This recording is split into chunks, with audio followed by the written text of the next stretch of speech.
For the majority of the whole 2000-year period, medicine didn't change much for the better. So therefore, medical care for armies didn't change much either. Like with a lot of things, the Romans were ahead of the time, then things went backwards for a while before they got better, from about the 1600s onwards, and things improved in medical terms at this time, or after that time should I say, largely because of the onset of the Industrial Revolution.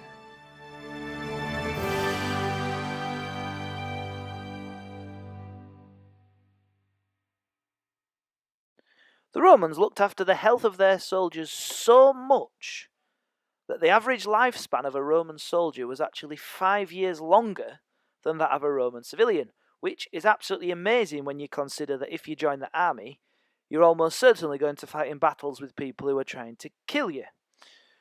But, as we know, the Romans fought very effectively and therefore didn't often lose so many troops in battle, as at Watling Street with Boudicca, and the other reason is the way they treated their troops. For example, each soldier was kept very dry and warm at night by sleeping in leather tents, which aren't cheap by the way, and they carried 3 pounds of bread and 2 pounds of meat and 2 pints of wine, which was surprisingly safer than a lot of water at the time because the process of producing alcohol kills a lot of bacteria that would have been present in water. The Roman forts, if a soldier was not on the road campaigning, had sewerage pipes to carry waste away, and some had fresh water. The largest forts even had their own hospitals. Now, the thing about Roman health is that it was more preventative. They didn't know about germs, they didn't really know how to treat disease, they didn't really know how to treat injury. But the largest forts had their own hospitals, which had some completely mental treatments, as any horrible history episode would tell you. But hospitals probably worked to some extent, just because it would give soldiers a place to rest, and maybe some of the herbs that were being used might have had some benefit. Interesting fact, in ancient Rome, a cure given for toothache, just to give you an example of the mental cures that they used in these places at this time, a cure for toothache was to rub your mouth with a hippopotamus tooth, and to burn and then eat the ashes of a wolf's head. Now, there probably weren't many hippopotamuses. Anyway, there probably weren't many of them anywhere near Britain, so they probably had their own mad cure for toothache out in Britain. But this is a good example of the crazy cures that the Romans used. So, much of the good that the Romans did was not in curing ailments, but rather in preventing soldiers from getting sick in the first place, by keeping them very healthy, with the result that this made their army altogether more efficient, as it kept more soldiers out of the sickbed and on their feet.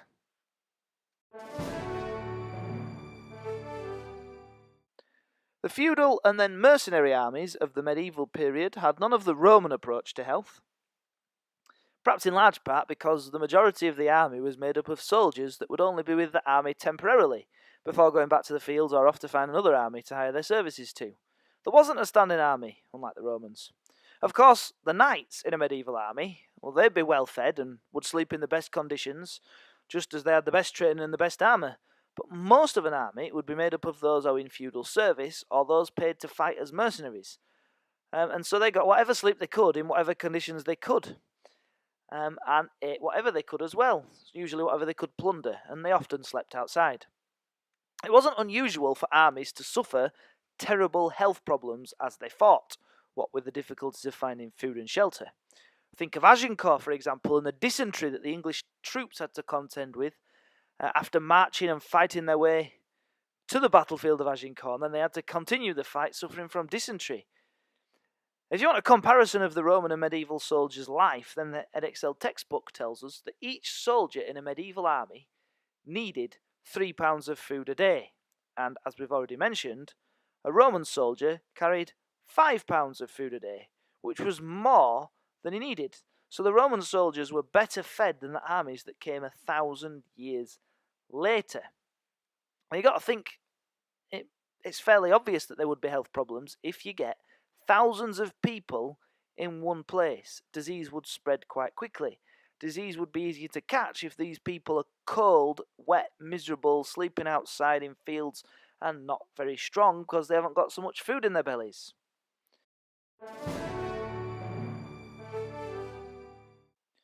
You might think that the creation of a standing army in the Civil War will have helped to bring about improvements in the health and well-being of at least those soldiers in the new model army. But it didn't. Just as with most armies since the Romans, the new model army slept out in the open, and because water supplies often got contaminated with waste, they too often suffered from dysentery. They didn't have their own appointed doctors, though some people calling themselves surgeons or doctors would follow the army around, and the soldiers could pay for the services. However, in the 1600s, nobody had any idea about germs, so treatments, and especially operations, were far more likely to end in the death of the patient than anything like an improvement. Key fact: before 1700, more soldiers died of disease when on campaign than died from wounds taken in battle. That is how desperately poor our knowledge of medicine and of the body was before 1700. Then, with the red-coated standing armies after the Civil War of the 1700s, things began to improve because science improved too, but only very slowly. One of the biggest developments in the 1700s was that every army regiment in the British Army got its own appointed medical officer. Following that, and this is a key bit in the podcast, after in the 1700s them getting their own appointed medical officer for every regiment, there were 4 important dates that I, if I were you, and I'm not, but if I was, I'd be writing these 4 dates down and trying to remember them for my exam. The first date is in 1743. A man called Sir John Pringle began the practice of agreeing with the enemy that field hospitals on the battlefield should be neutral places that nobody would attack. So injured men could be treated on the battlefield in peace. It was like setting rules for war. In 1753, the same man, Sir John Pringle, must have been a case of once he popped, he couldn't stop, who, by the way, he was a physician general of the British Army, which basically means the top doctor of the British Army. It has nothing to do with crisps. He published a book, did Sir John Pringle, called Observations on the Diseases of the British Army. It was important because it was the first time that medical knowledge was published in a book, and the recommendations spread through the army. So they were all looking at this stuff and trying to treat people in the same way. However, germs still hadn't been discovered, and so the cures were still a bit crackpot. For example, much of the book talked about dealing with things by bloodletting or purging. Bloodletting, so they would cut open a vein and let blood out because they thought that the person was sick because they had too much blood in their body, which, as we know, is absolutely ridiculous. Or they also forcibly made people sick, which is purging, because they thought that people had too much bile in their bodies, and so they needed to get it out, which, again, is a bit ridiculous because making people sick who are already ill is not very good, and making people give blood who were already, they weren't giving it, they were just letting it out on the floor. But people, when they're sick, one of the worst things you can do, or not a clever thing, is to take blood off them. Anyway, a different fella in 1760 now, called Dr. John Hunter, publicly condemned the idea of bloodletting, somebody with a bit of sense, saying that it had a negative effect on the well-being of soldiers, which of course was true. But it didn't stop people doing it altogether. It did, though, reduce the amount that army doctors did do bloodletting, so it had a bit of an impact. The last important development of these small improvements came a year later, in 1761, so these all came in 18 years, when Dr. John Hunter worked out new methods to probe gunshot wounds a little more effectively. So that means he found a way of getting into a soldier's body to get things out of it a little bit more effectively. Those 4 dates are good for you to learn for your exam, but the developments, and this is quite crucial, and this is what you'd have to write in your exam, those 4 developments didn't help very much, because medicine itself hadn't advanced much. Also, soldiers mostly still slept in the open, getting whatever shelter they could, sometimes from improvised tents built from whatever they could find, but mostly just out in the open. And the growth of the size of armies in the 1700s made the problem of hygiene even worse. For example, if an army camped near a river, they would get the water from the river to drink, but they would also usually poo in the river. And any waste that came from the camp would go into the river, and that's where dysentery comes from. You catch the disease from infected water, and it makes you poo, and then your poo goes in the water, and somebody else drinks it. And dysentery was really, really common in armies in the 18th century, but soldiers didn't call it dysentery, they called it the bloody flux. If a soldier was actually wounded, then things could get particularly desperate. Surgeons had no idea about germs, and their aprons were covered in blood, pus, and guts from previous operations. So even if they survived the operation that the soldier had, they probably would die from infection anyway. Also, there was not much soldiers or surgeons could do with bullet wounds, especially if the bullet had hit a bone, because it would shatter the bone into lots of pieces and you end up with lots of shards of bone in you. So the most common treatment, because that would cause then infection and also then get into your bloodstream and get into your heart and kill you. So if you got hit by a bullet, even in the arm, like say in the wrist, the most common surgery was amputation, for which there was no anaesthetic. If the soldier was lucky, they'd get to drink some really strong alcohol before the procedure, but far, far, far more men died than survived operations. And this was the case through the 1700s and into the Napoleonic Wars too.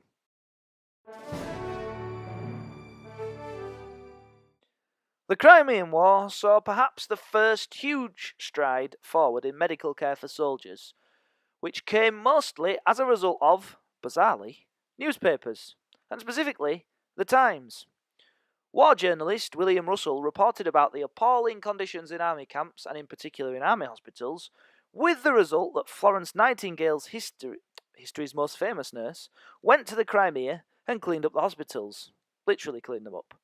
Germs still hadn't been discovered, but Nightingale believed in a theory called the theory of miasma, which was the theory that bad smells cause disease. So cleaning up would help because it would stop bad smells. It worked dramatically, although we now know this is because cleaning kills germs, rather than anything to do with bad smells. But it didn't matter, it worked. Either way, at the start of the war, 80% of all deaths were caused by disease, rather than from battle. And 40% of all soldiers admitted to hospital died. Whereas, after Nightingale had done her stuff, only 2% of all soldiers admitted to Scutari Military Hospital died. Therefore, bringing down the overall percentage of soldiers who died from disease, rather than from battle wounds, though the book doesn't give us an overall figure. The war then had a long-term impact, because it actually led, once people had seen, wow, this cleaning up business, this actually helps, they founded the Army Medical College in 1863, and filthy hospitals became a thing of the past. In the 1800s, there were other developments. For example, in 1855, the Medical Staff Corps was established to create a specialist group of medics within the army. In 1873, this was further organised, although there was further organisation of medical soldiers, with the regimental medical officers, those in charge, being organised into the Army Medical Department. So things became more organised during the 19th century. There's now organisations for medical care in the army. Surgery also started to improve massively, really for the first time in history, ever. From 1846 onwards, the anaesthetic ether was available, so people having operations could be knocked out. And things got even better a year later in 1847 with a more effective anaesthetic called chloroform being discovered, so that soldiers from 1846-47 onwards could be knocked out for operations. And that made it a bit easier for surgeons to operate, because it's hard to operate on something that's squirming about, and a bit more pleasant for the people being operated on. Infection, though, was still a problem. Until steam sterilisation of surgical tools was introduced in 1848. If you boil water, it creates steam, which is boiling hot, and the boiling hot steam would kill the germs. So in 1878, that meant infection started to die off a little bit, and then in 1895, soldiers were able to be given x-rays. Now that's a massive, massive improvement. Think of that, get that in your revision. 1895, soldiers were able to be given x-rays. Before x-rays, a surgeon would have to guess from where the bullet seemed to have gone in, where the bullet might be. in a body and then poke around until he found it, and you can imagine the damage that would do. It's hard to imagine just how incredibly useful X-rays must have felt to surgeons who before had to just rely on what they could poke around and find. It doesn't end there with medical improvements for the 19th century.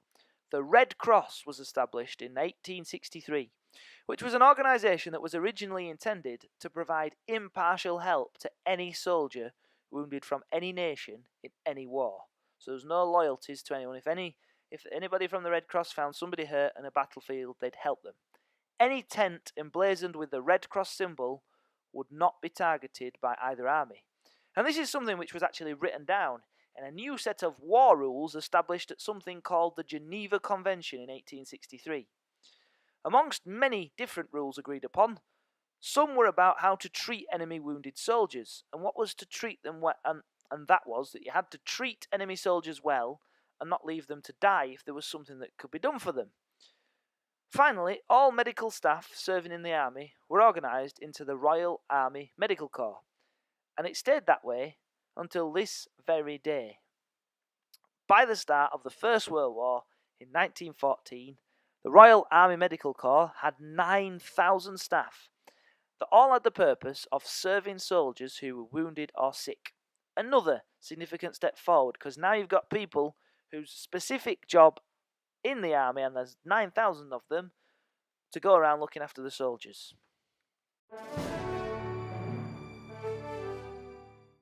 So, a wounded soldier of the Battle of Waterloo in 1815 might die from infection, would have to endure the pain of surgery, would have to stay in filthy hospitals, and the surgeon would have no idea what the injury looked like inside the body.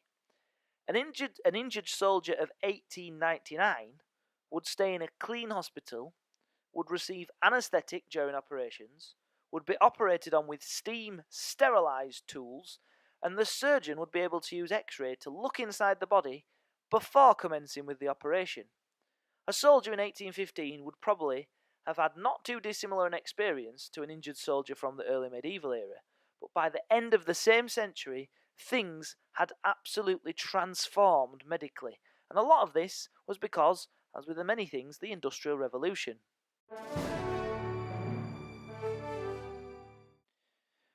Into the 20th century, and the horrific, confined conditions of the trenches of the First World War led to a new focus in medicine, which was mental health, because many soldiers broke down under the strain and were labelled as shell-shocked.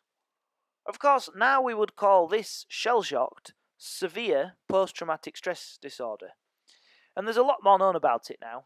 In the First World War, a number of shell-shocked soldiers were actually shot for desertion and other offences, which is really terrible. Things had improved by the end of the war in the treatment of shell-shock, but not by far. In physical terms, soldiers, thinking of physical medicine, were actually given tetanus injections. In the Boer War, just before the First World War, Boer War of 1899 to 1902, 8,000 British soldiers had died of tetanus, don't know how I call it, tetanus. But by the First World War, barely any died of it. So this was a new development that saved thousands of lives. Blood transfusions were also available, with the first ever blood bank at a battle being in 1916. Though they were nothing like as effective or as efficient as they are today, still it's something that is a step forwards. Despite all this, 25% of all wounded soldiers did die, but that's not necessarily a particularly high number when you consider the horrific wounds that soldiers received in the trenches. In the Second World War, penicillin had been developed and was in mass use by the end of the war to fight infection in wounded soldiers. You'd take penicillin to fight infection, it's like antibiotic. And that was a massive development, because even if infections set in, you could give somebody penicillin to try to fight that infection.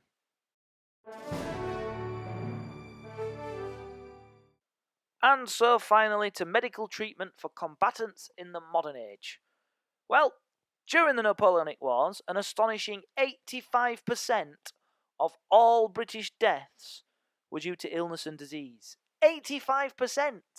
That's bonkers.